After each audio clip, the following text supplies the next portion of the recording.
प्यार के कदर ना कइलस पैसे पखाली मारे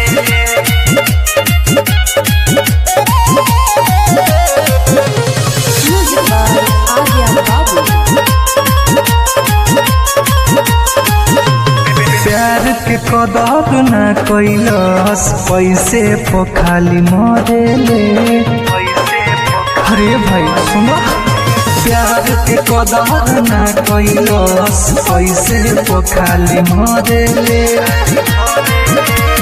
एगो के हाथ छोड़ी, हाँ एगो के हाथ छोड़ी दूसरा के जाके धरे ले।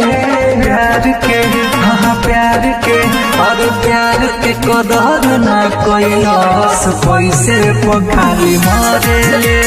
प्यार के कदर ना कइलस पैसे पखाली मारे ले। पैसे पखाली मारे ले। प्यार के कदर ना कइलस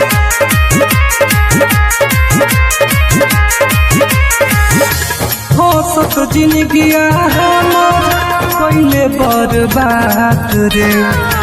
दिल तोड़ला के तोहके मिली आवाज रे। तोके रस न आई सुन ले हर जाई। अब दूरे से हमके देखी, अब दूरे से हमके देखी जोड़े ले। प्यार के हाँ प्यार के और प्यार के कदर ना कइलस पैसे पखाली मारे ले। प्यार के कदर ना कइलस पैसे पखाली मारे ले। पैसे पखाली मारे ले। प्यार के कदर ना कइलस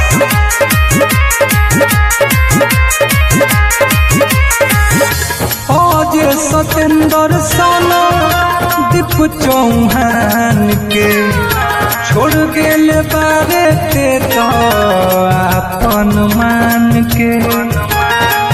दिल दुआ न देला पहले इश्क में खेला के ते बेवफाई और के ते बेवफाई। अब जखम पलमक धरे ले। प्यार के हाँ प्यार के और प्यार के कदर ना कइलस पैसे पखाली मारे ले। प्यार के कदर ना कइलस पैसे पखाली मारे।